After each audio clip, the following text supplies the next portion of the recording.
Boy, get back where you belong. The slap stung. But the humiliation, that was the killer. 16 years old, star student, and now this, reduced to that on Flight 1742. Around him, phones appeared recording. He knew the drill. Another viral moment.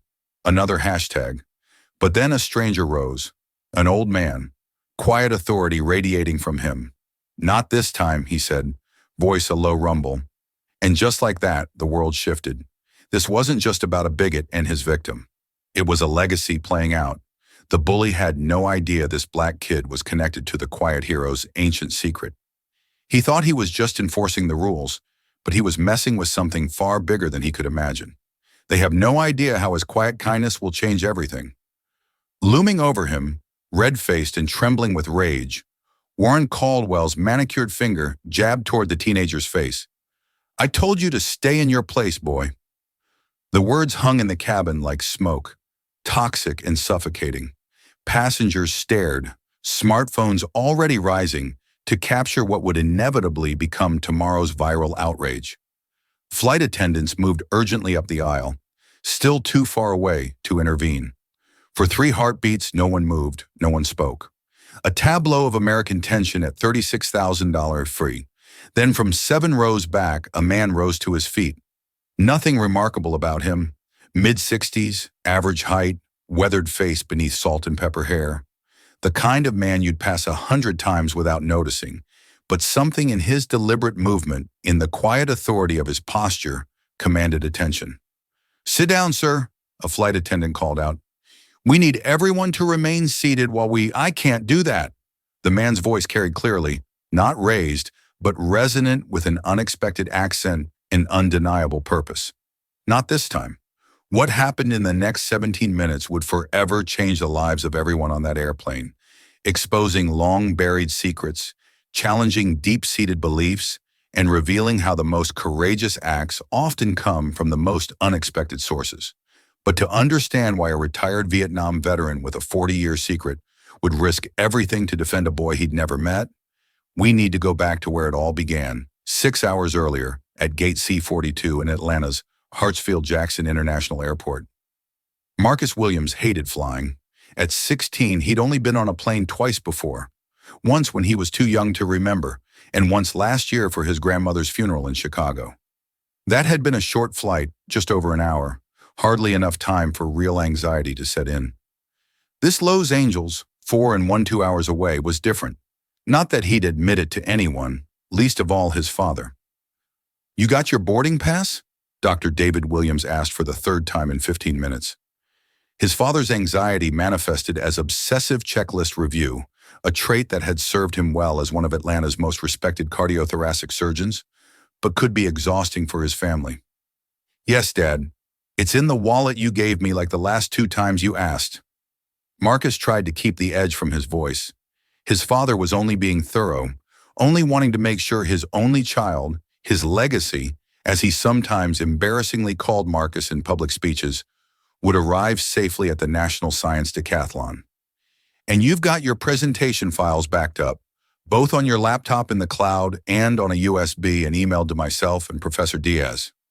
Marcus softened his tone, watching his father's shoulders relax incrementally. "Dad, I've got this. The committee isn't going to resend my spot in the finals because I'm a few minutes late to the pre-competition dinner." Dr. Williams exhaled slowly, his tall frame settling as he placed both hands on his son's shoulders. At 16, Marcus was already his height, 61 though leaner, all angles and potential where his father was solid certainty. They shared the same deep brown eyes, the same determined set to their jaws, the same hands with long, dexterous fingers. Surgeon's hands, though Marcus was set on astrophysics, not medicine. "I know you do. His father paused, and Marcus recognized the familiar internal struggle between the helicopter parent and the man determined to raise an independent son. "I'm proud of you, not just for the competition, but for how you're handling all of this." All of this. The polite euphemism for his mother's absence, for the still raw wound of her departure 11 months ago, for a sabbatical in Paris that had stretched from 6 weeks to indefinite, for the way Marcus had stepped up, keeping his grades perfect while learning to cook, helping with household management, never once complaining even as his friends spent weekends at the mall or playing video games. Thanks, Dad. Marcus accepted the implicit apology with a small smile. But I really should get in line. They're already boarding my group. Dr. Williams nodded, then surprised his son with a fierce hug, a rare public display of affection from a man whose professional demeanor typically extended to his personal life. Call me when you land and again before the competition tomorrow. And after win or lose, I know the drill. Marcus returned the hug briefly, then shouldered his backpack. I've got to go. Love you. Love you too, son. Knock him dead. As Marcus joined the boarding line, he felt the familiar contradictory emotions that characterized his relationship with his father. Irritation at the hovering, gratitude for the care it represented, and an overwhelming desire to live up to the expectations placed on his shoulders. Not just as the son of Dr. David Williams, but as a young black man whose every achievement was still somehow considered exceptional rather than expected in certain circles. He was so preoccupied with these thoughts that he almost collided with the passenger in front of him, a white man in his 50s, expensively dressed in a tailored gray suit that screamed corporate executive. The man turned, irritation flashing across his face before settling into a tight, dismissive smile. Careful there, young man. First time flying. Something in his tone and the slight emphasis on young man raised Marcus' defenses. He straightened to his full height, voice deliberately modulated to its most precise, most academic register, what his father called his Harvard interview voice. No, sir, just momentarily distracted. My apologies. The man's eyebrows rose slightly, surprise flickering across his features before he nodded curtly and turned back around. Marcus had seen that look before, the subtle recalibration that occurred when he didn't match someone's expectations, when his vocabulary or demeanor contradicted their assumptions about a tall black teenager in jeans and a hoodie. As the line moved forward, Marcus felt a tap on his shoulder. He turned to find an elderly woman smiling up at him, her white hair styled in an elegant bob, her clothes practical but clearly expensive. I couldn't help overhearing, she said, her voice warm with a slight southern lilt. Are you traveling alone? Internally, Marcus sighed. He'd been fielding variations of this question since he was 14, usually from well-meaning older women who couldn't conceive of a black teenager traveling unaccompanied without some kind of problem arising. Yes, ma'am. Going to Los Angeles for an academic competition. He added the explanation automatically. A preemptive strike against whatever assumptions might be forming. To his surprise, the woman's smile widened. The National Science Decathlon? My grandson competed last year. Didn't make the finals, though. He's at Georgia Tech now. Relief and surprise loosened Marcus' shoulders. That's where I'm hoping to go. Or MIT if the scholarship comes through. With the NSDA finals on your resume, I'd say your chances are excellent. She extended a hand. I'm Grace Chen, by the way. Marcus Williams. He shook her hand, noting the unexpected strength in her grip. How did you know about the decathlon? The lanyard peeking out of your pocket. I recognized the logo. She gestured toward the ID he'd hastily stuffed away earlier. You must be quite talented. Aerospace engineering? Astrophysics. Actually, my project is on calculating gravitational waves from binary black hole mergers. The words tumbled out before he could stop them, his enthusiasm momentarily overriding his usual social caution. Fascinating. You know, I was at Cape Canaveral for the Apollo 11 launch. Her eyes took on a distant gleam. Back then, the idea of a man on the moon seemed as fantastical as your black holes. Now we're planning Mars missions and searching for multiverses. My late husband would have loved to see it. He was an engineer on the Apollo program. Before Marcus could respond, the gate agent called for first-class passengers to board. The man in the gray suit moved forward along with a small cluster of business travelers and Mrs. Chen. Perhaps we'll continue this conversation on board, she said with a smile. Good luck in the competition, Marcus. As he watched her go, Marcus felt a small surge of optimism about the flight ahead. If his seatmates were anything like Mrs. Chen, perhaps the journey wouldn't be so bad after all. 20 minutes later, that optimism evaporated as Marcus made his way down the aisle toward seat 16C. The plane was one of those newer models with first-class premium economy and regular economy, distinctly stratified, the airline's way of physically manifesting America's class structure at $30,000 FT. Marcus moved past the first-class cabin where he glimpsed Mrs. Chen settling in with a glass of pre-flight champagne, and through premium economy where passengers enjoyed an extra 6 in of legroom for an additional $79. By the time he reached row 16, the economy section was already packed, the overhead bins nearly full. Marcus managed to squeeze his backpack into the last available space and turned to his assigned seat, the middle position in a row of 3. Every traveler's nightmare. Already occupying the aisle seat was the man in the gray suit from the boarding line, now engrossed in something on his tablet. In the window seat sat a girl around Marcus' age, her attention similarly fixed on a book, dark hair falling forward to obscure her face. "Excuse me," Marcus said, directing the words to the man who would need to stand to let him through.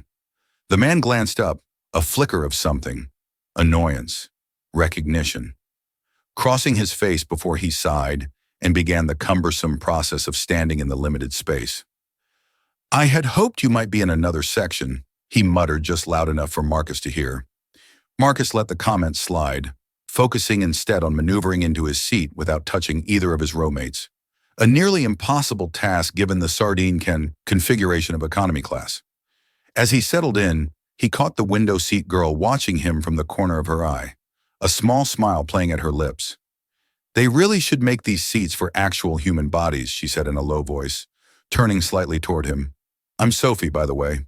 "Marcus," he returned her smile, noting the battered copy of Dune in her hands. "Good book. You've read it." Her eyes lit up, and Marcus noticed they were an unusual amber color striking against her olive skin.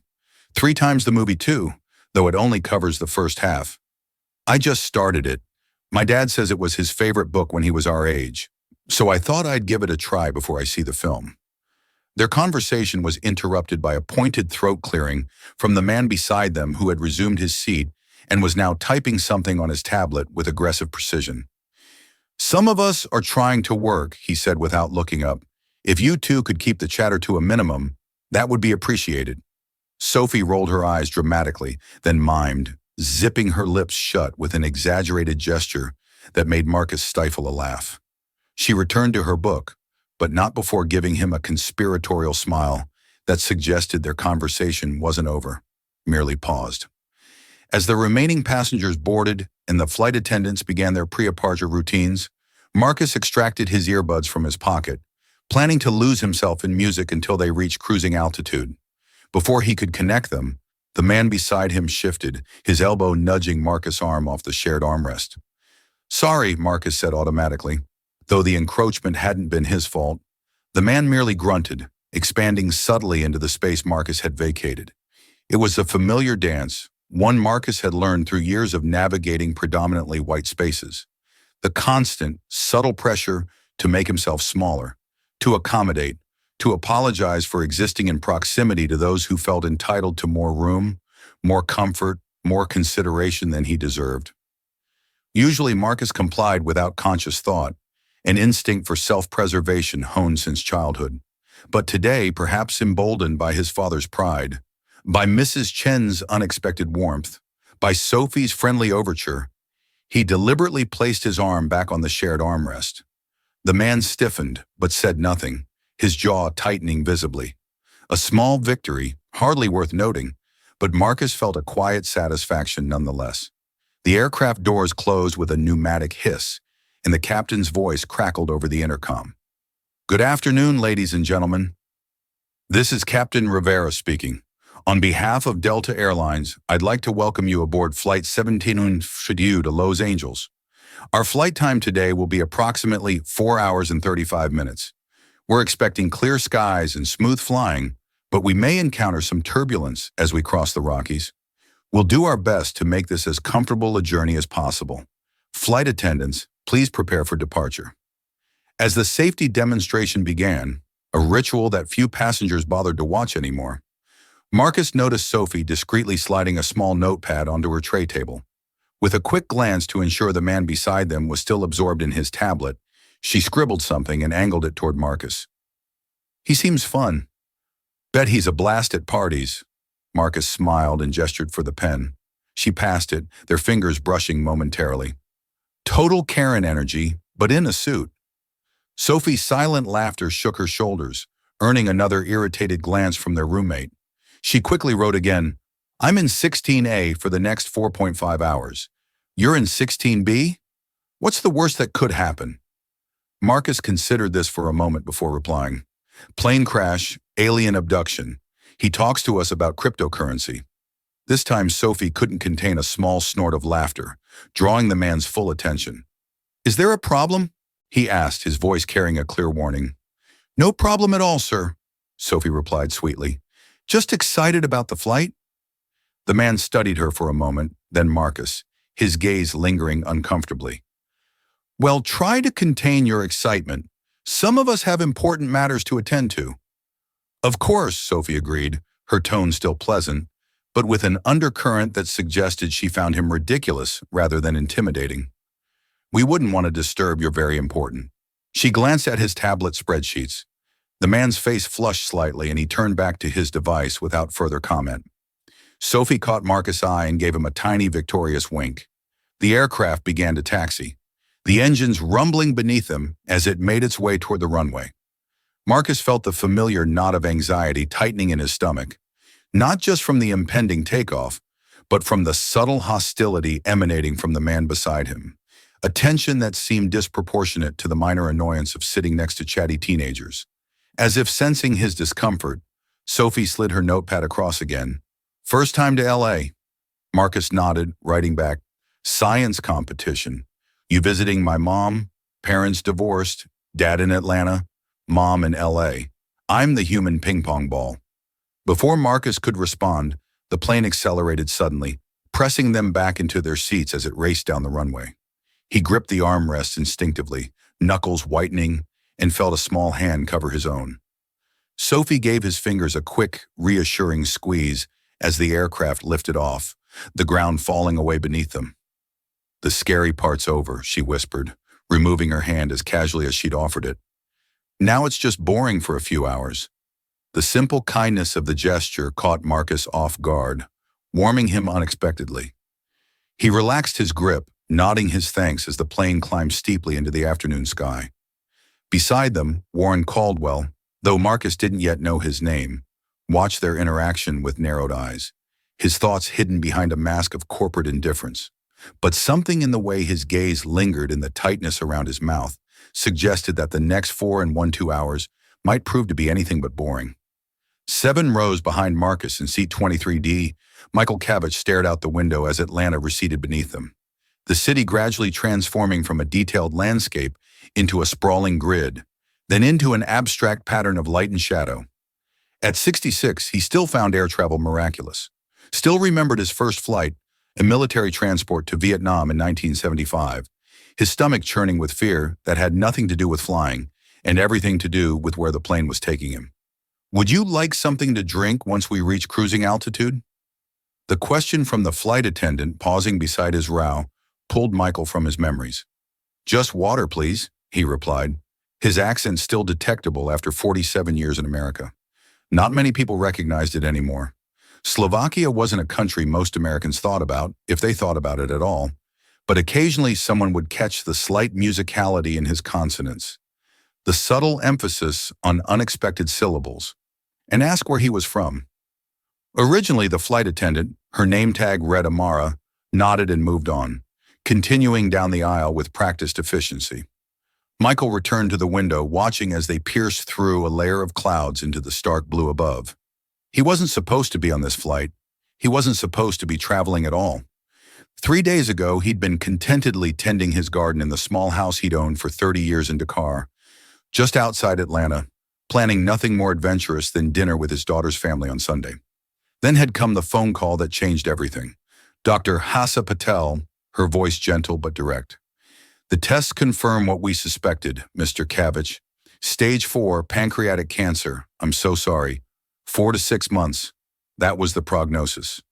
Perhaps a bit longer with aggressive treatment, but not much, and at the cost of spending his remaining time sick from chemotherapy.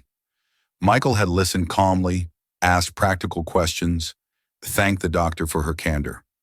Only after hanging up had he allowed himself to sit heavily in his favorite armchair, the one with the faded upholstery his late wife had always threatened to replace, and consider what this verdict meant. Not fear. At 66, having survived things that should have killed him decades earlier, Michael was surprisingly comfortable with the idea of his own mortality. Not even sadness exactly, though he would miss seeing his grandchildren grow up, miss the garden he'd nurtured for decades, miss the simple pleasures of his quiet life. No, what Michael felt was a sudden, urgent sense of unfinished business of accounts that needed balancing before he left this world.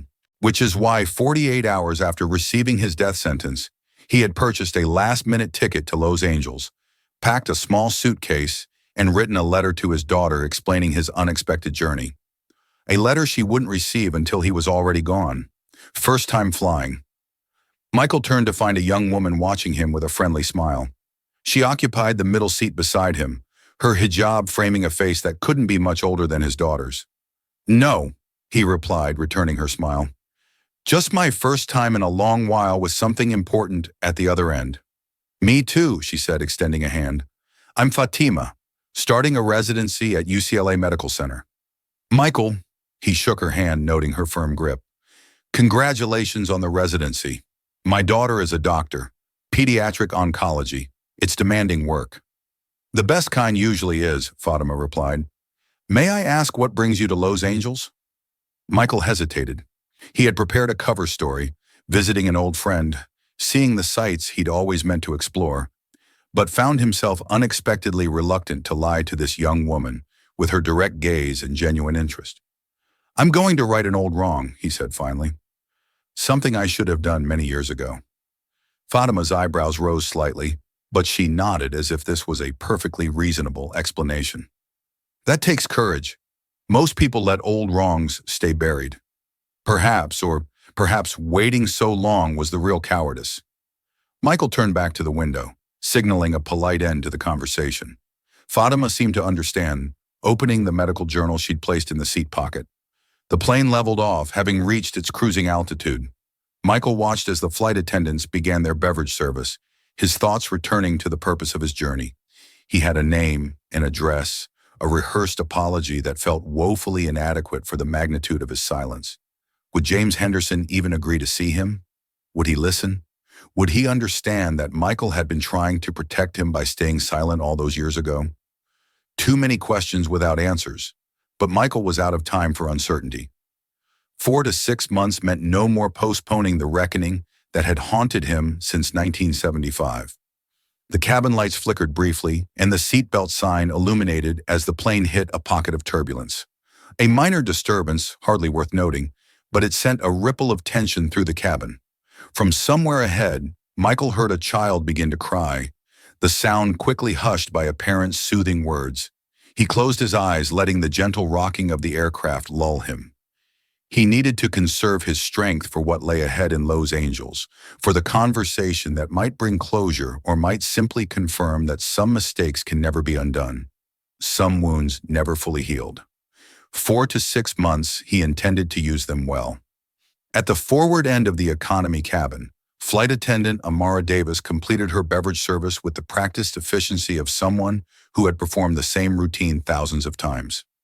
11 years with the airline had taught her to anticipate needs, diffuse tensions, and maintain a pleasant demeanor regardless of circumstances. Skills that served her well, both in the air and in her parallel career as an aspiring screenwriter. "Ginger ale, no ice," she confirmed, handing a plastic cup to the elderly woman in 14B. "And for you, sir." The man in 14C, absorbed in his phone, didn't respond until Amra gently repeated the question. "Oh, bourbon and soda," he said without looking up. "Double if you can swing it." "I'll be right back with that," Amara replied, making a mental note to monitor his alcohol consumption. Years of experience had given her a sixth sense for which passengers might become problematic after a few drinks. As she returned to the galley to prepare the man's drink, she caught a snippet of conversation from row 16, where a middle-aged white man in a business suit was saying something to the teenage boy beside him, his voice low, but his tone unmistakably condescending. Amara slowed, attuned to the subtle currents of tension that could signal trouble. The boy, tall, composed, unmistakably uncomfortable, was nodding politely while the man continued speaking, gesturing emphatically with manicured hands. On the boy's other side, a teenage girl with dark hair was watching the interaction with obvious concern. "Everything all right in row 16?" Amara asked, pausing beside them with her professional smile firmly in place. The man looked up, his expression shifting instantly from intensity to bland pleasantness. "Perfectly fine, thank you. Just having a friendly conversation with the young man here." The boy, Marcus, according to Amara's passenger list, gave her a tight smile that didn't reach his eyes. "We're good, thanks." Amara hesitated, her instincts telling her otherwise, but without a clear problem to address, she had little choice but to continue her service. "Let me know if you need anything," she said, directing the comment specifically to Marcus, while holding the man's gaze a beat longer than necessary. As she moved on, she made a mental note to pass by row 16 more frequently than usual. After more than a decade in the air, Amara had developed a reliable sense for brewing trouble, and something about the dynamic in that row raised her professional concerns. She returned to the galley where her colleague James was refilling a coffee pot. "Heads up on row 16, she murmured. "Business guy giving off weird vibes toward the teenager next to him." James nodded, understanding the shorthand they developed over years of working together. "I'll keep an eye out when I do the snack service." Amara completed her drink service and was about to begin collecting trash when the call button from row 16 illuminated. Sighing internally, call buttons rarely signaled anything good. She made her way back to the row. It was the man in the suit, his expression now openly irritated. "Excuse me, but I paid for a seat where I could work in peace. Is there any possibility of moving me to another location? Perhaps in premium economy if there's space available?" Amara glanced at Marcus and the girl, who were both studiously looking anywhere but at the man complaining about them. "I'm sorry, sir, but the flight is completely full today. Is there a specific issue I can help address?" The man lowered his voice, though not enough to prevent his rowmates from hearing. "These teenagers are being disruptive, passing notes, giggling, making it impossible to concentrate." "We weren't," the girl began, but Amara raised a hand gently. The universal flight attendant signal for, "Let me handle this." "I understand your concern, sir," she said, her tone professional but firm. "However, as I mentioned, we have no available seats for relocation. Perhaps headphones might help you focus on your work." The man's jaw tightened. "I shouldn't have to wear headphones to block out inconsiderate behavior." "With respect, sir, they appear to be conversing quietly, which is perfectly acceptable. We haven't received complaints from any other passengers." Amara shifted her attention to Marcus and the girl. "That said, I'm sure everyone in this row can make an effort to be considerate of their neighbors for the remainder of the flight." The message was clear. She wasn't taking sides, but neither was she going to indulge unreasonable demands. The man seemed to recognize he'd reached the limit of what complaint would achieve, and settled back with a curt nod. "Thank you for understanding," Amara said, her smile never wavering. "I'll be back shortly to collect any trash you might have." As she walked away, she heard the girl whisper something that made Marcus laugh softly, followed by the distinct sound of the man exhaling in exasperation. The interaction left Amara with a nagging sense of unease. Most passengers complained about crying babies, seat recliners, or bathroom access. Legitimate, if petty, grievances of shared space. This man's fixation on the teenagers beside him felt different, charged with something beyond mere irritation. "Row 16 again?" James asked when she returned to the galley. "Suit guy wanted to be moved away from the kids, said they were being disruptive." Amara made air quotes around the word. "Were they?" "Not that I could see, just talking quietly, but he's giving off serious control freak vibes." She began preparing for the snack service, efficiently arranging packages of pretzels and cookies on the cart. The boy is black. The girl looks maybe Latina or Middle Eastern, and the man keeps looking at them like they're personally offending him by existing. James raised an eyebrow. "Ah, that kind of passenger." Exactly that kind. Amara had encountered enough racially motivated complaints in her career to recognize the pattern. "Keep an eye on it, will you?" "I'm getting an odd feeling." "Always trust your flight attendant, spidey sense," James agreed, helping her with the cart. I'll make sure to check in on row 16 regularly. As they resumed their duties, Amara found her thoughts returning to the teenagers. The boy Marcus had handled the situation with remarkable poise for someone his age, the kind of careful self-control that black children often developed far too early, a survival skill in a world that judged them by different standards.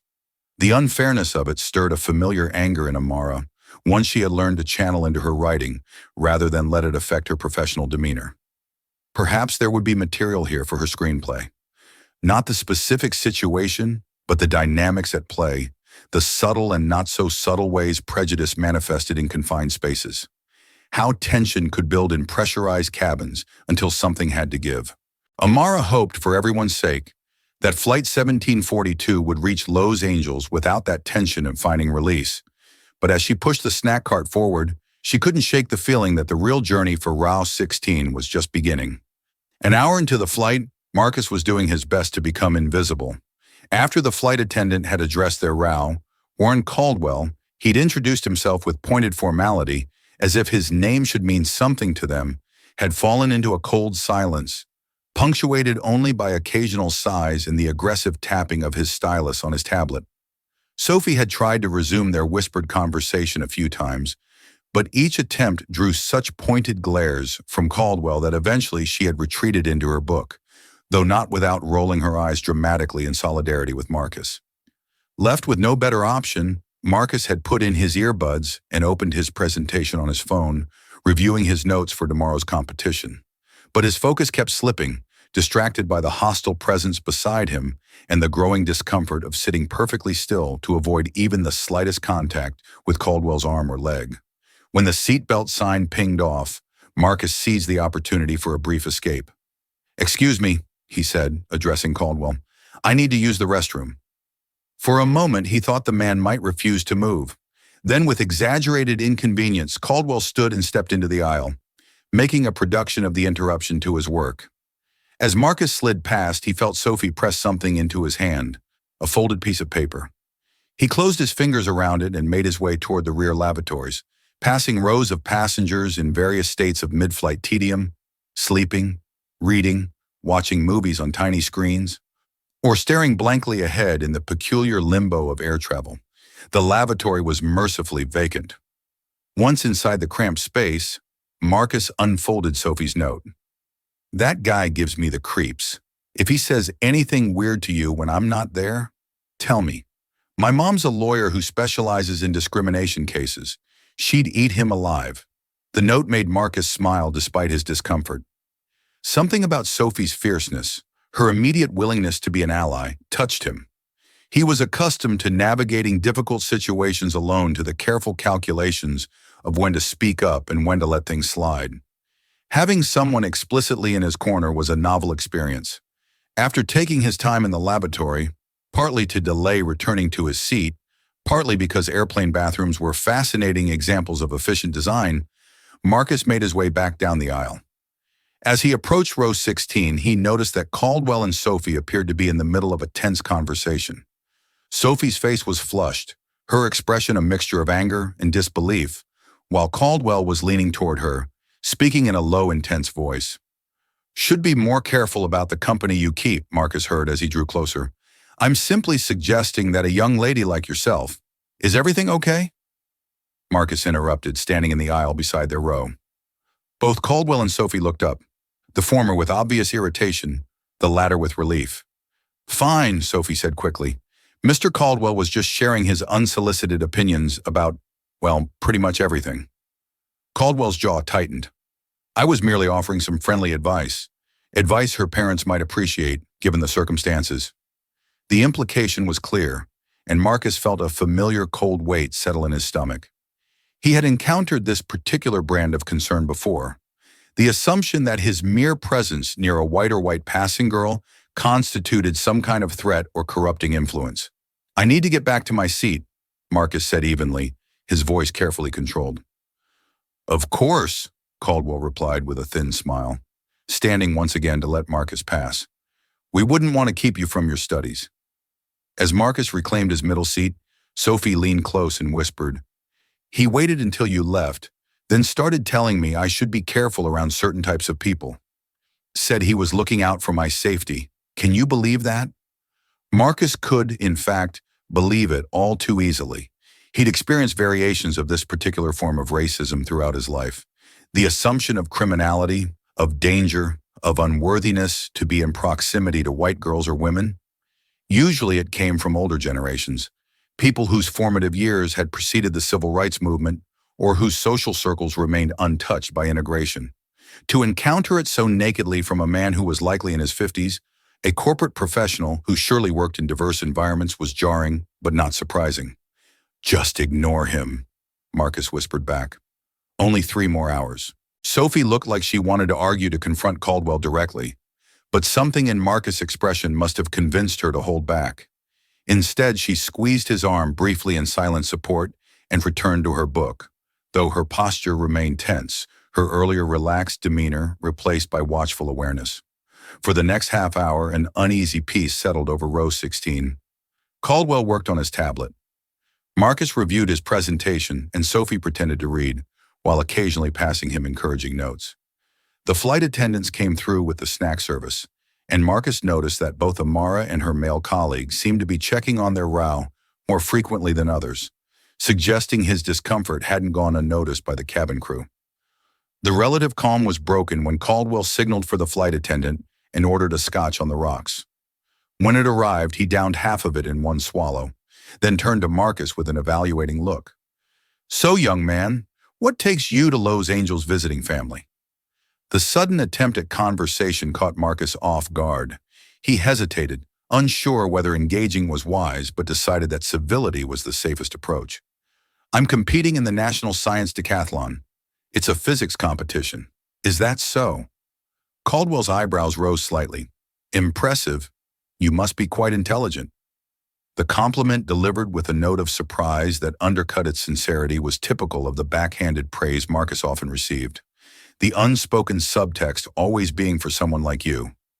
"He's a finalist," Sophie interjected, "one of only 12 in the country. His project is on gravitational waves from binary black hole mergers." Caldwell glanced at her, then back at Marcus, his expression unreadable. "Fascinating. And what do your parents do?"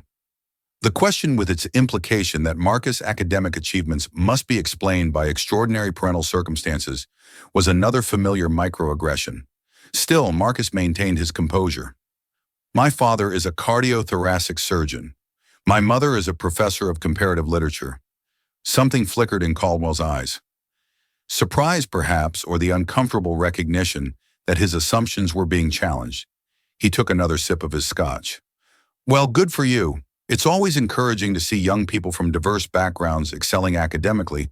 Shows what can be achieved with the right opportunities."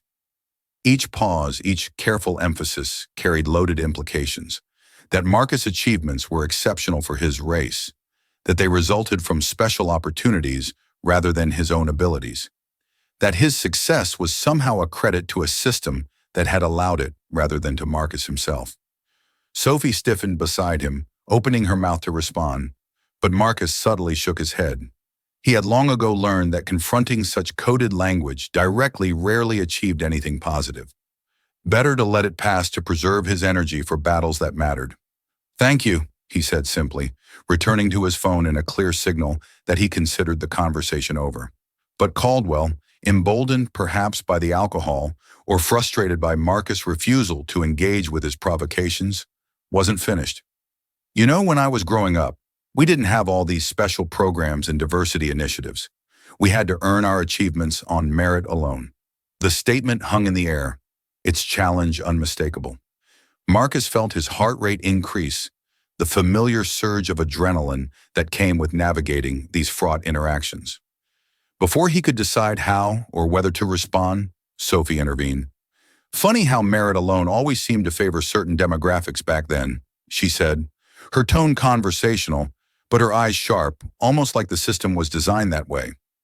Caldwell turned to her, his expression hardening. "Young lady, you clearly don't understand how the real world works. These days the pendulum has swung so far in the other direction that qualified candidates are being passed over in favor of meeting diversity quotas. It's reverse discrimination, plain and simple." "Is that what happened to you?" Sophie asked innocently. Did you get passed over for something? Marcus nearly choked at her directness. Caldwell's face flushed, the color rising from his collar to his hairline in a wave of mottled red.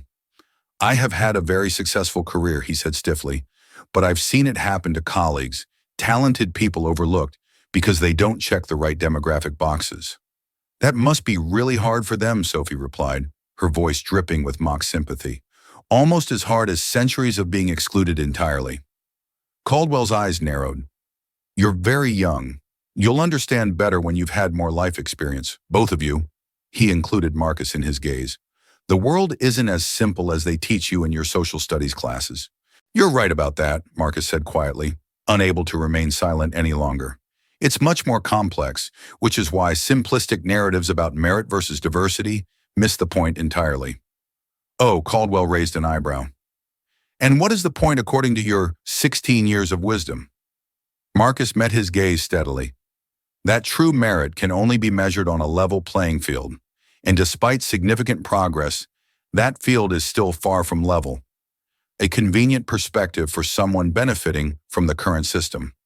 About as convenient as yours is for someone who benefited from the previous one.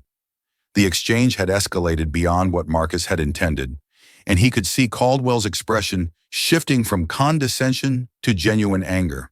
The man opened his mouth to respond, but was interrupted by the male flight attendant, James, who appeared beside their row with practiced timing. How are we doing over here? Can I get anyone a refill or another snack? His friendly inquiry was clearly strategic, a professional intervention in what he had correctly identified as an escalating situation. Caldwell, seeming to realize he was on the verge of crossing a line that might draw official attention, visibly collected himself. I'm fine, thank you, he said curtly. Could I get some water? Marcus asked, grateful for the interruption. Same for me, please, Sophie added. James nodded. Coming right up. And sir, he addressed Caldwell directly, I noticed you finished your scotch. Would you like another or perhaps some coffee? We'll be serving a second beverage service shortly. The subtle emphasis on coffee was James' way of suggesting that perhaps more alcohol wasn't the best choice. Caldwell seemed to catch the implication and stiffened slightly. Coffee would be fine, he said. Black. As James moved away, promising to return promptly with their drinks, an uncomfortable silence settled over row 16. Caldwell returned to his tablet, his body language closed and defensive. Sophie exchanged a look with Marcus that conveyed both apology and solidarity. Marcus gave her a small smile of reassurance before closing his eyes, feigning sleep to avoid further engagement. But behind his closed lids, his mind was racing. The encounter had left him unsettled, not just because of Caldwell's thinly veiled racism, but because of his own response. He had risen to the bait, engaged in exactly the kind of confrontation his father had always warned him to avoid. The kind where, as a young black man, he had everything to lose and nothing to gain. Dr. Williams' voice echoed in his memory. It's not fair, son, but it's reality. You have to be twice as controlled, twice as careful, twice as aware of how others perceive you. It's exhausting, I know. It's infuriating. But until the world changes, this is the burden we carry. Marcus had understood the truth of his father's words from an early age, had internalized the constant calculation of risk versus principle, the careful regulation of tone and expression, the strategic decisions about when to speak up and when to let injustice pass unremarked. It was a skill set no 16-year-old should need to master, yet one that had become second nature. But sometimes, like now, trapped in a metal tube at 36,000 EREFT beside a man whose casual bigotry was all the more insidious for its veneer of reasonableness. The weight of that burden felt crushing, and the most frustrating part was knowing that this minor discomfort, this fleeting encounter, was trivial compared to what others faced daily. That his father's position, his education, his economic privilege shielded him from the harshest realities of being black in America. If this brief flight could exhaust him so completely, what must it be like for those with no respite, no buffer of privilege? The thought both humbled and strengthened him, reinforcing his resolve to use whatever advantages he had to create change, to work toward that level playing field he had spoken of. For now, though, all he could do was endure the remaining hours of the flight with as much dignity and self-preservation as possible, to pick his battles wisely, to remember that the true test of his character wasn't how he responded to Caldwell's provocations, but how he carried himself in pursuit of his larger goals. With that thought, Marcus allowed himself to drift into actual sleep, the exhaustion of constant vigilance finally overcoming his discomfort. He didn't notice Sophie watching him with concern, or Caldwell studying him with an expression that had moved beyond irritation into something darker and more troubling. Nor did he see Michael Kovach 7 rows back, observing the entire interaction with the keen attention of someone who recognized the dynamics at play all too well. The flight continued westward, carrying its passengers toward Los Angeles, each with their own destinations, their own stories, their own reasons for being aboard Flight 1742. But for Marcus, Sophie, Warren Caldwell, and Michael Kovach, those individual journeys were about to intersect in ways none of them could anticipate, with consequences that would extend far beyond their shared hours in the sky. 2 hours into the flight, the cabin had settled into the drowsy rhythm of mid-journey tedium. The window shades were lowered against the harsh sunlight at 36,000 ft, creating an artificial twilight conducive to napping. Many passengers had surrendered to sleep, heads leaning at uncomfortable angles, while others remained plugged into individual entertainment systems, their faces bathed in the blue glow of tiny screens. Marcus awoke with a jolt, disoriented. For a moment, he couldn't remember where he was. The hum of engines, the recycled air, the unfamiliar pressure against his eardrums, all registering as wrong before his consciousness caught up. Airplane, Lowe's, Angels, competition, and Caldwell. The man was still beside him, now working on what appeared to be a presentation, occasionally muttering to himself as he adjusted graphics and bullet points. Sophie had fallen asleep, her book abandoned in her lap, her head resting against the window. Marcus checked his phone, still 2 hours to landing. His neck ached from the awkward position he'd slept in, and his mouth felt desert dry. He needed water and to stretch his legs, both of which would require disturbing Caldwell. He hesitated, weighing his discomfort against the prospect of another tense interaction. Physiological need won out. "Excuse me," he said quietly. "I need to get up." Caldwell glanced at him, his expression sour, but stood without comment to let Marcus pass. Progress of a sort. In the aisle, Marcus stretched subtly, trying to work out the kinks in his back without disturbing other passengers. He made his way toward the rear lavatories, nodding to Flight Attendant James, who was organizing the galley for the next service. "Everything okay?" James asked, his tone casual, but his eyes assessing. "Fine, thanks," Marcus replied. "Just needed to stretch my legs." James nodded, understanding. "Your seatmate seems intense." The understatement made Marcus smile despite himself. "That's one word for it. Let us know if you need anything. Sometimes a seating reassignment magically becomes possible mid-flight." James winked conspiratorially. "I appreciate that, but we'll be landing soon enough." Marcus hesitated, then added, "Thanks for checking in earlier. Things were getting a bit heated." "Part of the job," James said easily. "People forget they're trapped in a metal tube with strangers from all walks of life. Sometimes they need a gentle reminder about coexistence." The lavatory became available, and Marcus excused himself. When he emerged a few minutes later, feeling marginally refreshed, he found the aisle partially blocked by a service cart as flight attendants prepared for the second beverage service. Rather than squeeze past and risk disrupting their work, he decided to wait a moment. From this vantage point, he could see most of the economy cabin, including his own row. Sophie was still asleep, but Caldwell was now engaged in conversation with the passenger across the aisle, an older white man who nodded in apparent agreement with whatever Caldwell was saying. Their voices didn't carry to where Marcus stood, but their body language suggested a shared perspective, a mutual understanding that made Marcus instinctively wary. As he waited for the aisle to clear, his attention was drawn to a passenger several rows behind his own, an older man, perhaps in his 60s, with salt and pepper hair and weathered features. Unlike most passengers, who remained absorbed in their own small worlds of entertainment or sleep, this man was alert, observant, his gaze moving thoughtfully around the cabin. When his eyes met Marcus, there was a moment of connection, a flicker of recognition that went beyond the usual momentary acknowledgement between strangers.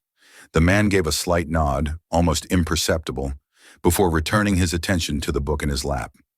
Something about the brief exchange left Marcus with an odd feeling, not threatening, but significant somehow, as if a message had been conveyed that he couldn't quite decode.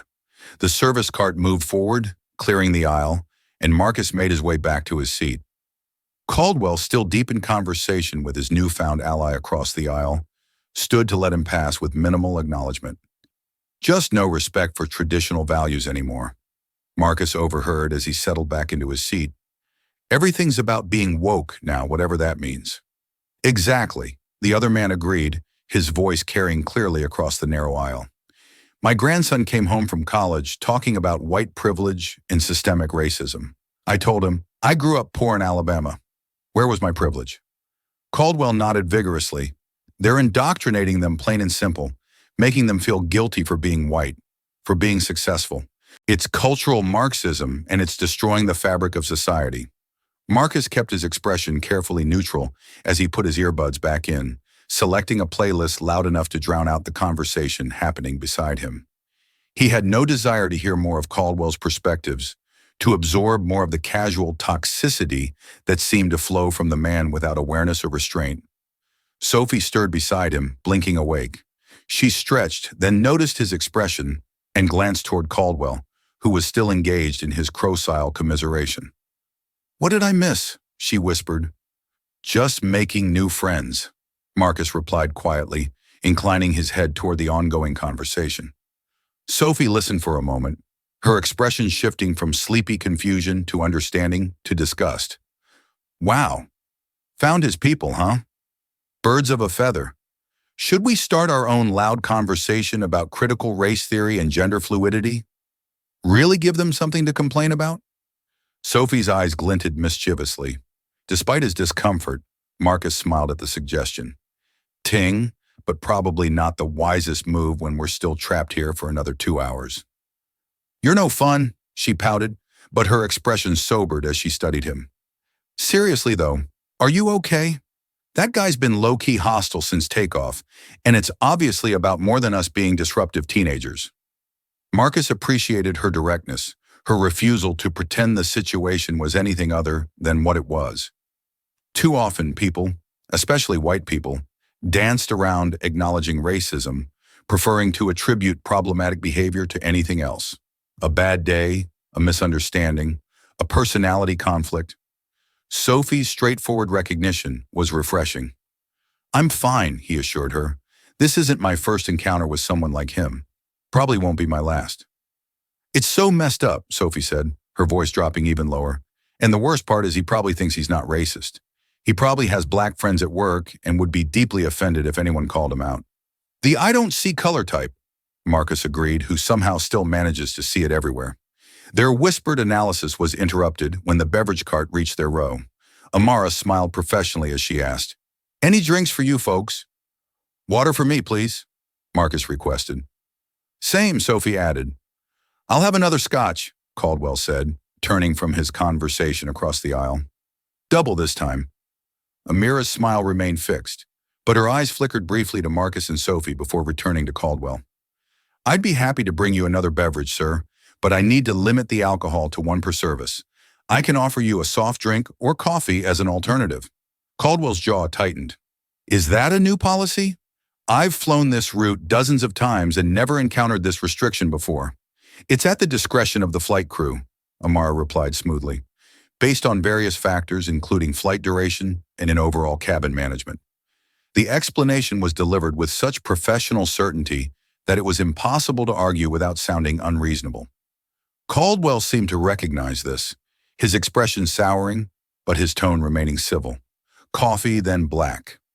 As Amara prepared their drinks, Marcus caught her giving James a subtle nod. Some private communication between crew members that suggested they were monitoring the situation more actively than their casual demeanor indicated. When she handed Marcus's water, there was a small napkin beneath it with the words, "All good," discreetly written in the corner. He met her eyes briefly and gave a small nod of reassurance as he accepted the drink. The gesture, simple, professional but unmistakably supportive, touched him unexpectedly. There was something powerful about being seen, about having his discomfort acknowledged without drama or spectacle. It reminded him that for every Warren Caldwell in the world, there were also Amaras and Sophies and Jameses, people who recognized injustice and took small but meaningful actions to counterbalance it. As the beverage service continued down the aisle, Caldwell sipped his coffee with evident displeasure, having abandoned his cross-aisle conversation to glower at his tablet. The tension in row 16 had ratcheted up another notch, the confines of economy class making the atmosphere almost unbearably charged. Sophie, apparently determined to lighten the mood, nudged Marcus gently and whispered, "So tell me more about these gravitational waves, and please use the biggest, most complicated physics terms possible. I want to watch his brain explode trying to follow along." The strategy was transparent but effective. For the next 15 minutes, Marcus explained his project in detailed technical language, with Sophie asking surprisingly insightful questions that suggested either genuine interest or remarkable acting skills. Whether deliberate or not, their academic discussions served as a subtle rebuke to Caldwell's earlier condescension, a demonstration that the disruptive teenagers he had dismissed were engaged in intellectual pursuits beyond his assumptions. Caldwell said nothing during their exchange, but his rigid posture and white-knuckled grip on his coffee cup spoke volumes. Every articulate explanation from Marcus, every intelligent question from Sophie, seemed to grate on him like sandpaper on raw skin. When the announcement came that they were beginning their initial descent into the Los Angeles area, Marcel felt a wave of relief. The ordeal was nearly over. Soon he would be off this plane away from Warren Caldwell, and his thinly veiled hostility focused on the competition that had brought him across the country. Ladies and gentlemen, this is Captain Rivera. We've begun our initial descent into Los Angeles International Airport. Local time is 4:17 p.m., and the weather is clear with temperatures around 72-ish. Flight attendants will be coming through the cabin for a final check before landing. Please return your seats to the upright position. Stow your tray tables and make sure all personal items are secured beneath the seat in front of you or in the overhead compartments. We anticipate touching down in approximately 30 minutes. Thank you for flying with us today. As the cabin crew began their final preparations, Marcus noticed Sophie discreetly typing something on her phone. "Texting my dad to let him know we're landing soon," she explained, catching his glance. "He worries if he doesn't hear from me at every possible checkpoint." Classic divorced dad overcompensation. "My dad's the same way," Marcus said with a smile. "He probably has the flight tracker open right now, watching our little airplane icon move across the map." "Parents," Sophie agreed with an eye roll that couldn't quite hide her affection. "Hey, maybe we could exchange numbers in case you want someone to show you around LA while you're here. I practically live in 2 cities, so I know all the non-Oris spots." The offer surprised and pleased him. "That would be great, actually. The competition schedule has some free time built in, and I was planning to just hang out at the hotel." Tragic. No one should visit LA and only see a hotel. Sophie held out her hand for his phone. "Give me your number and I'll text you." As they exchanged contact information, Marcus was aware of Caldwell watching them with narrowed eyes, his disapproval palpable. But for once, Marcus found himself completely indifferent to the man's judgment. Sophie's friendship, for that was what it had become over the course of their shared ordeal, felt like a small victory, a reminder that connections could form across boundaries of race and background, despite the Warren Caldwells of the world. "All electronic devices need to be stowed for landing," Amara reminded them as she passed down the aisle, checking that seat belts were fastened and seats were upright. Marcus and Sophie complied, settling back as the aircraft began its more pronounced descent toward Los Angeles. Through the small window, Marcus caught glimpses of the sprawling city emerging from the haze, its grid-like structure gradually resolving into recognizable features. Highways, neighborhoods, the distinctive coastline. "First impressions?" Sophie asked, noticing his interest in the view. "Big," Marcus replied. "Really big. Wait until you're stuck in traffic. Then it feels even bigger." Their light conversation continued as the plane descended, a welcome distraction from both the stomach-dropping sensation of landing and the continued tension emanating from Caldwell. When the aircraft finally touched down with a slight bump, a smattering of applause broke out from nervous passengers, relieved to be safely on the ground. The familiar post-landing routine began, the ding of the seatbelt sign turning off, the immediate rustle of people reaching for phones and bags despite repeated announcements to remain seated until the aircraft reached the gate. Ladies and gentlemen, welcome to Los Angeles International Airport. Local time is 4:43 p.m. Please remain seated with your seatbelt fastened until the aircraft has come to a complete stop and the captain has turned off the seatbelt sign. For your safety and the safety of those around you, please be careful when opening the overhead bins, as items may have shifted during flight. Marcus felt the knot of tension in his shoulders begin to ease. In a few minutes, he would be off this plane away from Warren Caldwell, focusing on the competition that could potentially secure his future at MIT. The ordeal of Flight 1742 would become just another story, another experience to file away in his growing understanding of how the world worked and his place within it. Beside him, Sophie was already gathering her belongings, tucking her book into a colorful backpack adorned with pins and patches. "So, competition tomorrow," she asked. "What time do you present?" "Preliminary round is at 10 a.m. If I make it to the finals, that's at 300 p.m. Sending good vibes your way, though. I'm sure you don't need them. Anyone who can explain quantum gravity to a sleep-deprived teenager on a plane is probably going to crush a science competition." Marcus laughed. "Thanks for the vote of confidence and for making this flight bearable. Right back at you. Without you as a buffer, I might have thrown my book at Mr. Corporate America over there." She lowered her voice for the last part, though Caldwell was clearly within earshot. The plane taxied slowly toward the gate, finally coming to a stop with a slight lurch. The seatbelt sign dinged off, and passengers immediately surged to their feet. The universal rush to disembark, overwhelming any attempt at orderly exit. "Let me get your number really quick," Marcus said, reaching for his phone in his pocket. But as he turned slightly in his seat to extract the device, his elbow bumped against Caldwell's arm, causing the man to jostle his coffee cup. The remaining liquid, just a small amount, splashed onto Caldwell's tablet, which he had been holding in his lap. "Watch it," Caldwell snapped, his voice sharp enough to draw attention from nearby passengers. He grabbed a napkin and hastily wiped at the screen. "Are you always this clumsy, or is it just when you're trying to impress your little girlfriend?" The sudden hostility, the deliberate attempt to embarrass him in front of Sophie and surrounding passengers, struck Marcus like a physical blow. He felt heat rising in his face, not from embarrassment, but from the effort of containing the anger that surged through him. "It was an accident," he said, his voice level. "I apologize." "An accident?" Caldwell repeated, his tone making it clear he didn't believe it. "Just like it was an accident when you kept disrupting my work throughout this entire flight. Just like it was an accident that you two couldn't keep your voices down or stay in your own space." The accusations were so divorced from reality, so clearly rooted in something deeper than the trivial interactions of the past few hours, that Marcus was momentarily speechless. Before he could formulate a response, Sophie intervened. "Seriously, we've been practically tiptoeing around you this entire flight while you've been nothing but rude and condescending. It was a tiny spill. Get over it." Caldwell's gaze snapped to her, his expression hardening. "This is precisely the problem with your generation. No respect, no accountability. You think you can do whatever you want without consequences. And you think you can treat people however you want because what? You're older. You're wearing an expensive suit. You've got some corporate job that makes you feel important." Sophie fired back, her patience clearly exhausted. Passengers were beginning to take notice of the confrontation, some watching openly while others pretended not to hear, while clearly listening.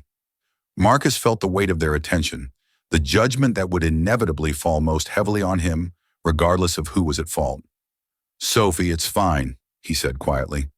"Let's just get our bags and go." "No, it's not fine," she insisted, her eyes flashing. "He's been awful to you, to us this entire flight for no reason except—" "Except what?" Caldwell challenged, his voice rising. "Go ahead, say it. Make it about race. That's the go-to these days, isn't it? Anytime someone calls out bad behavior from certain people, it must be racism." The word hung in the air, charged and dangerous. Marcus felt his carefully maintained composure beginning to fracture. This was exactly the kind of public confrontation his father had warned him about, the kind where, as a young black man, he could only lose regardless of the facts or justice of the situation. "Sir, I think that's enough," came a new voice. Amara, the flight attendant, who had appeared beside their row with professional but unmistakable authority.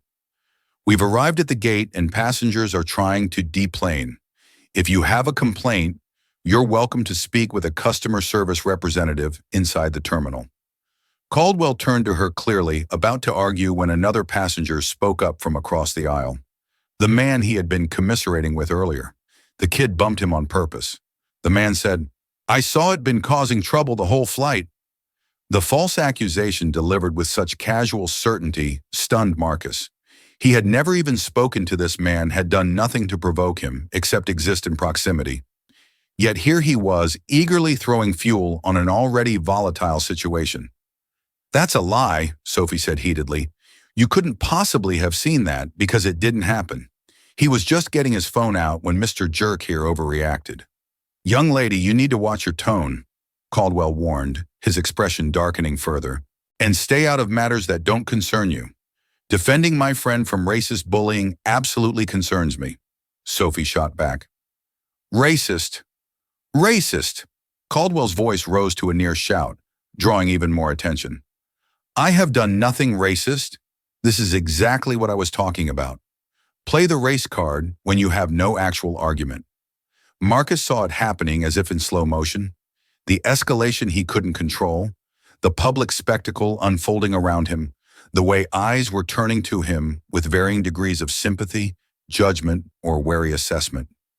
He felt himself being reduced to a stereotype, to a scenario that would be retold later, with all the nuance stripped away. "There was this angry black teenager on my flight."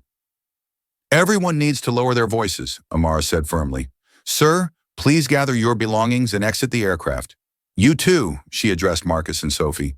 "Please wait until the aisle clears a bit more before deplaning." The instruction was clearly intended to separate the parties involved, a standard de-escalation technique, but Caldwell interpreted it differently. "So they get special treatment. They caused the problem, but I'm the one being asked to leave first." "Sir, I'm simply trying to manage an orderly deplaning process," Amara replied, her professional demeanor intact despite the tension. "Now please, if you would." What happened next occurred so quickly that later accounts would differ on the exact sequence of events. Caldwell, red-faced and gesticulating angrily, rose from his seat. In doing so, his hand, whether by accident or design, made contact with Marcus' shoulder, pushing him back into his seat with enough force to be unmistakably aggressive. Marcus, caught off guard by the sudden physical contact, instinctively raised his arm in a defensive gesture. This movement, combined with the confined space and Caldwell's already precarious balance in the narrow aisle, resulted in the older man stumbling slightly. "Don't you dare put your hands on me," Caldwell shouted, his composure completely abandoned. And then, in full view of dozens of witnesses, he did the unthinkable. He slapped Marcus across the face with an open palm, the sound cracking through the cabin like a gunshot. Time seemed to stop. Marcus froze, his cheek burning, shock temporarily overwhelming all other reactions. Sophie gasped beside him, her hand flying to her mouth. Amara's professional mask slipped for just an instant, revealing genuine alarm before she regained control. "Sir, you need to step back immediately," she ordered, her voice taking on an edge of steel. "James, I need assistance in row 16. Caldwell seemed as startled by his own action as everyone else, his expression shifting from rage to confusion to the dawning realization that he had crossed a line from which there was no easy return. His hand was still raised as if he himself couldn't believe what it had done. It was into this tableau of frozen shock that Michael Cavich rose from his seat 7 rows back. With deliberate movements that belied his 66 years, he made his way forward, his weathered face set in lines of grim determination. "Sit down, sir," a flight attendant called out. "We need everyone to remain seated." "While we can't do that," Michael replied, his accented voice carrying clearly through the hushed cabin. "Not this time." He reached row 16 and positioned himself between Marcus and Caldwell, his back to the teenager, his eyes fixed on the man who had struck him. Despite being shorter and older than Caldwell, there was something in his stance, in the quiet authority of his presence, that commanded attention. "You will not touch this young man again," Michael said, each word precise and measured. Caldwell, thrown off balance by this unexpected intervention, puffed himself up. "This doesn't concern you, old man. Step aside." "It concerns all of us," Michael replied, his gaze unwavering. "When a man like you strikes a child in public, it becomes everyone's concern." "Child," Caldwell scoffed. "He's a 6-foot teenager who was being disrespectful." "And I saw everything," Michael interrupted. "From 7 rows back, I watched you harass these young people for hours. I watched you create conflict where there was none. I watched you become what you have probably always been, a bully who finally found targets he thought were safe." The simple truth of the assessment, delivered without heat, but with absolute conviction, seemed to penetrate Caldwell's defenses in a way that anger could not have. He faltered, his righteous indignation suddenly unsupported by the narrative he had constructed. "You don't understand the context," he began, but Michael cut him off again. "I understand context very well, Mr. Caldwell. I understand the context of a man who believes his age, his race, his economic status give him the right to demand difference from those he considers beneath him. I understand because I have seen men like you before in another country, in another time. Men who thought their superiority was natural law rather than a lie they tell themselves to justify their cruelty." The cabin had fallen completely silent, passengers and crew alike transfixed by the confrontation unfolding before them. Marcus, still seated, looked up at the back of the stranger who had risen to his defense. An unlikely protector whose intervention had shifted the dynamic in ways he couldn't yet fully comprehend. James, the male flight attendant, had arrived and was speaking quietly into a handheld radio, presumably communicating with ground staff about the situation. Amara remained beside the row, her presence a reminder of official authority even as this unexpected drama played out. "I think we all need to calm down," Caldwell said, his voice noticeably subdued. "Things got out of hand." "But yes, they did," Michael agreed. "When you put your hands on this young man, they got very much out of hand, and there will be consequences for that." As if on cue, 2 uniformed airport police officers appeared at the front of the aircraft, making their way down the aisle toward the commotion.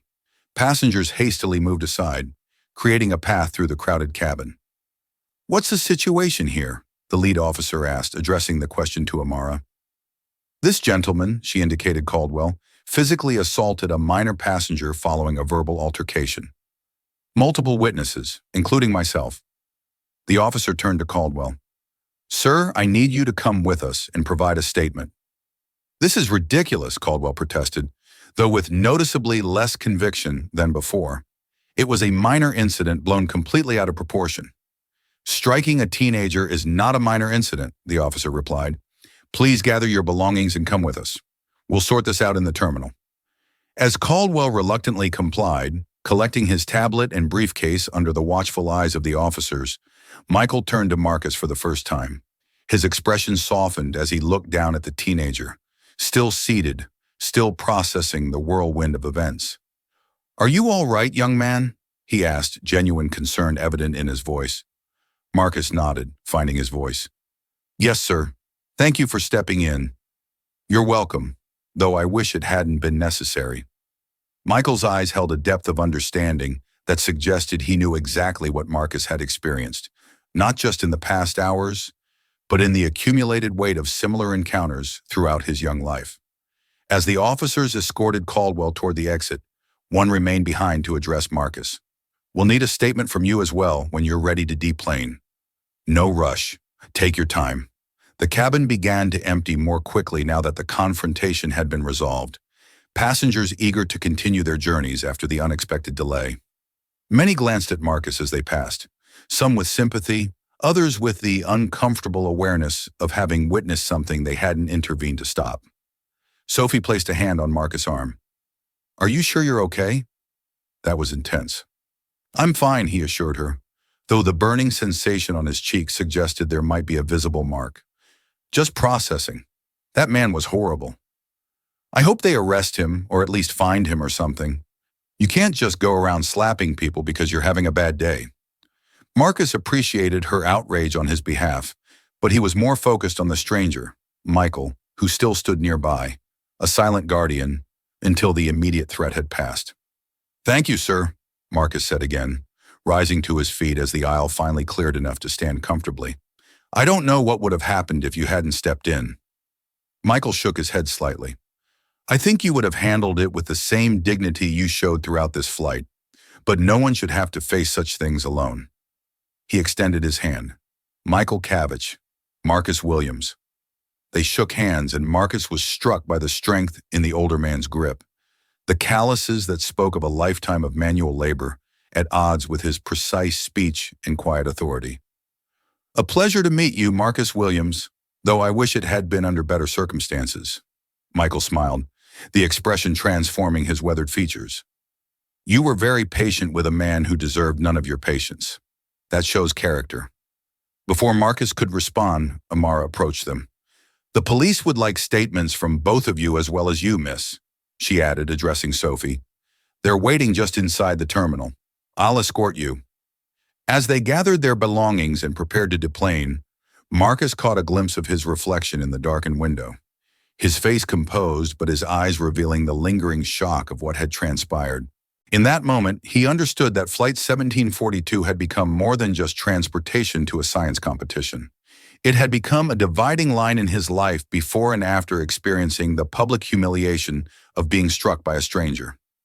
Before and after witnessing both the worst and best of human behavior within the span of minutes, he followed Sophie and Michael down the aisle, aware that his story of this day would be told and retold to his father, to his teammates at the competition, perhaps someday to his own children. But what that story would ultimately mean, how it would shape his understanding of himself and his place in the world, remained to be seen.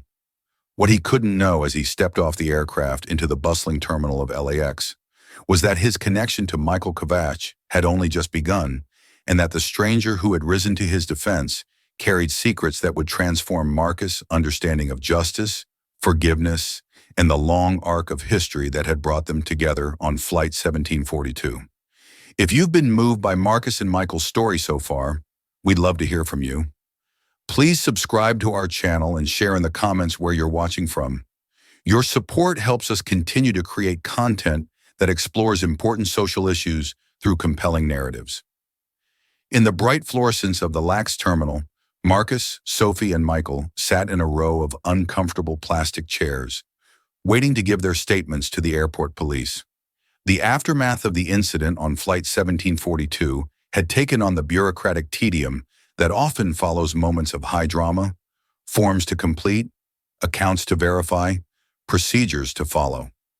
"They shouldn't be making you wait like this," Sophie said, her earlier outrage now channeled into impatient advocacy. "You're the victim here."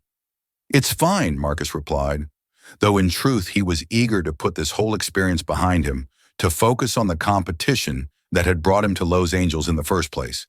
"They're just doing their job." Michael, seated on Marcus' other side, observed the teenagers with quiet interest. "Is someone meeting you here, Marcus?" he asked. "Your parents, perhaps." "No, sir. I'm here for the National Science Decathlon. My dad's back in Atlanta. There's a shuttle from the competition organizers that should be waiting." Marcus checked his phone, seeing a series of increasingly concerned texts from his father. "I should probably call him, actually." "Of course," Michael nodded. "He will be worried."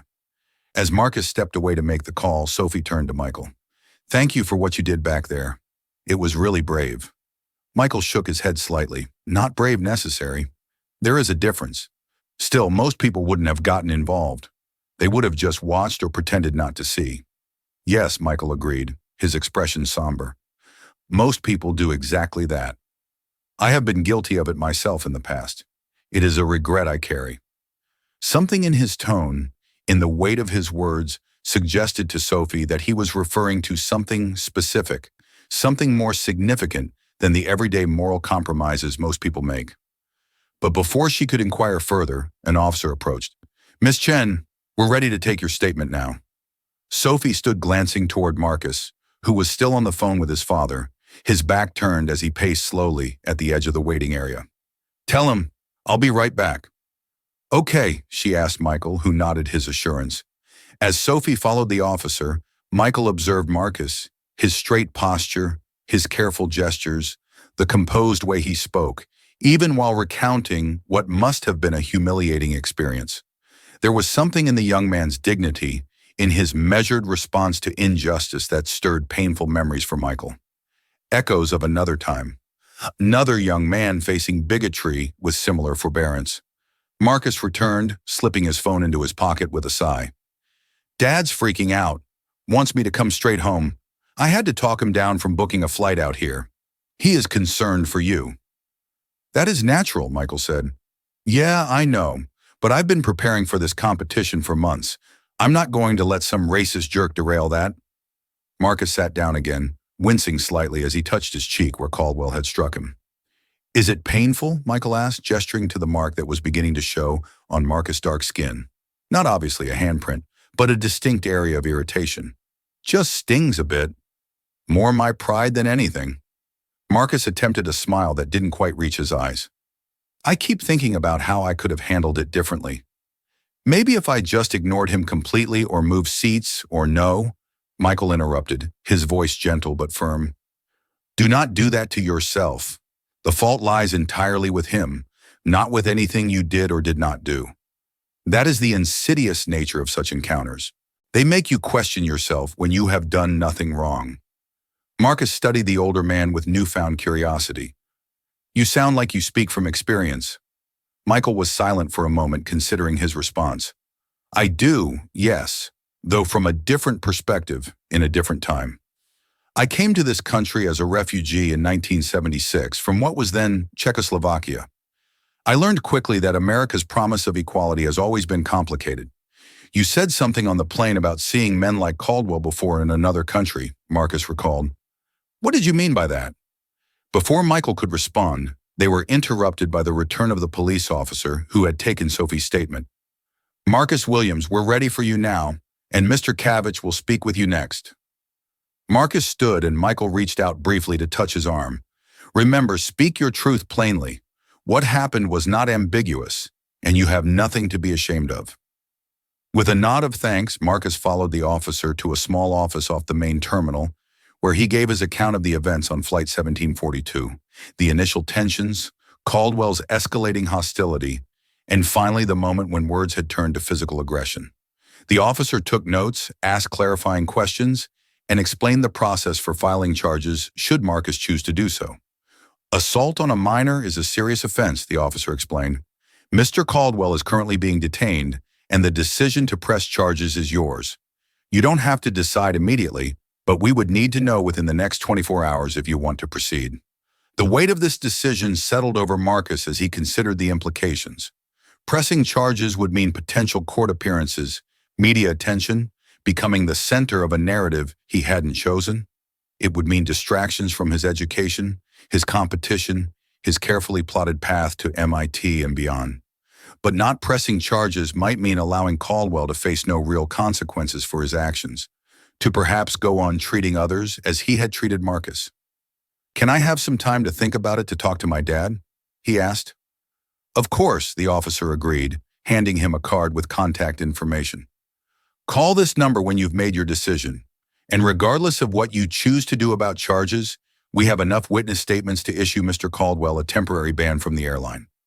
When Marcus returned to the waiting area, he found Sophie and Michael in quiet conversation, their heads bent together as if sharing confidences. They looked up as he approached, Sophie immediately rising to her feet. "How did it go? Are they arresting that jerk?" she asked. "They're detaining him for now. I have to decide if I want to press charges." Marcus sat heavily, the accumulated stress of the day finally catching up with him. "Of course you should press charges," Sophie said emphatically. "He assaulted you in public with dozens of witnesses. He should face consequences." Michael remained silent, his expression thoughtful as he observed the exchange. "What do you think, Mr. Cavich?" Marcus asked, genuinely curious about the older man's perspective. Michael considered the question carefully before responding. "I think justice takes many forms, and the formal legal system is only one of them. The question you must ask yourself is what outcome would represent true justice in this situation? Is it punishment for Mr. Caldwell? Is it public accountability? Is it something else entirely? Before Marcus could contemplate this philosophical approach, his phone buzzed with a text message. "That's my shuttle driver," he said, reading the notification. "He's been waiting at arrivals for almost an hour." "I need to go." "My mom's probably wondering where I am too," Sophie added, checking her own phone. "But let's meet up while you're here, okay? Maybe tomorrow after your competition. I want to hear how it goes." "That sounds great," Marcus agreed, grateful for a friendship amidst the chaos of the day. They exchanged a quick hug, the brief connection conveying more support than words could express. As Sophie departed with a final wave, Marcus turned to Michael, suddenly reluctant to leave the man who had stood up for him so unexpectedly. "Mr. Cavich, I don't know how to thank you properly for what you did today." "No thanks are necessary," Michael assured him, "but perhaps if you are willing, we might meet again during your stay in Los Angeles. I would be interested to hear about your science competition, and perhaps I could offer some perspective on your decision about pressing charges."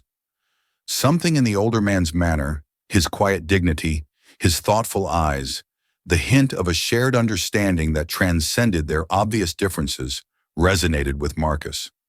Despite having just met under the most unusual circumstances, he felt a connection to Michael that he couldn't quite explain. "I'd like that," Marcus said, surprising himself with the sincerity of the response. "I'm staying at the West Side Hotel near UCLA. The competition runs through tomorrow afternoon." "Perfect. Perhaps dinner tomorrow evening. I know a small restaurant nearby. Nothing fancy, but the food is excellent." Michael extracted a business card from his wallet and handed it to Marcus. "My number if you decide you would like to meet." Marcus accepted the card, noting the simple design. Michael Cavich, Master Carpenter, with a phone number and email address. "I'll call you tomorrow after the competition," he promised, tucking the card into his pocket. "And thank you again, Mr. Cavich." "Not everyone would have done what you did." "More should," Michael replied simply. "Safe travels to your hotel, Marcus, and good luck with your gravitational waves." Surprised and pleased that Michael had remembered the subject of his project, Marcus smiled, a genuine smile this time, the first since the incident on the plane. With a final handshake, he shouldered his backpack and made his way toward the exit where his patient shuttle driver awaited. As he navigated the crowded terminal, Marcus found his thoughts oscillating between the upcoming competition, the decision about pressing charges, and the enigmatic figure of Michael Cavich. Something about the older man's intervention felt significant beyond the immediate circumstances, as if their meeting on Flight 1742 had been not just a coincidence, but a convergence of paths that were meant to cross. It was an uncharacteristically mystical thought for a young scientist devoted to the rational world of physics and mathematics. Yet as Marcus stepped out into the warm Los Angeles evening, he couldn't shake the feeling that this day, with all its unexpected turns, had set in motion events whose significance he had yet to fully comprehend. In a small holding room in another part of the airport, Warren Caldwell sat alone, his expensive suit rumpled, his earlier arrogance deflated by the realities of detention and impending consequences. The door opened, and an officer entered with a clipboard. "Mr. Caldwell, we've taken statements from multiple witnesses, including the flight attendants and several passengers. The account is consistent. You physically assaulted a minor after a verbal altercation that you appear to have initiated and escalated." Caldwell cleared his throat. "I lost my temper. It was a momentary lapse in judgment that I deeply regret." "A lapse in judgment that constitutes assault on a minor," the officer pointed out. "The young man is currently deciding whether to press formal charges. In the meantime, the airline has already imposed a 1-year ban from all their flights, effective immediately." "A year," Caldwell's voice rose in disbelief. "That's outrageous. I fly weekly for business. This will severely impact my ability to do my job." "You should have considered that before striking a teenager in full view of hundreds of witnesses," the officer replied without sympathy. "You're free to leave for now, but don't leave the Los Angeles area for the next 72 hours. We'll need to contact you regarding the victim's decision about charges and possibly for further questioning." As the officer escorted him out of the holding room, Caldwell's phone buzzed with a notification. With a sinking feeling, he unlocked the screen to find multiple social media alerts, all linking to videos of the incident on Flight 1742, already being shared across platforms, already generating outrage and commentary, already identifying him by name and company. By morning, his employer would see it, his clients would see it, his family would see it. The carefully constructed facade of Warren Caldwell, respected executive, family man, pillar of the community, would be overlaid with a new indelible image. The man who slapped a black teenager on an airplane. As this realization sank in, Caldwell felt a cold dread spreading through him. The momentary satisfaction of his outburst, the release of tensions he hadn't even fully acknowledged, now seemed an inconceivably high price for what would follow. His career, his reputation, his self-image, all suddenly at risk because of actions he could not take back. And somewhere in Los Angeles, a 16-year-old boy held the power to determine just how severe those consequences would be. Michael Cabbage sat in his modest rental car in the airport parking structure, making no move to start the engine or begin his journey to the small hotel he had booked in Westwood. Instead, he withdrew a worn photograph from his wallet, a black and white image of two young men in military uniforms, arms slung around each other's shoulders, smiling with the forced bravado of those trying to mask fear with confidence. One of the young men was clearly Michael himself, some 45 years younger, but with the same distinctive features. The other was black with a broad smile that didn't quite reach his watchful eyes. On the back, faded handwriting identified them. Mike and James Dong, 1975. Michael traced the image with a weathered finger, his expression softening into one of old grief and older regret. "I found him, James," he murmured to the photograph. "I found your grandson just as I promised I would."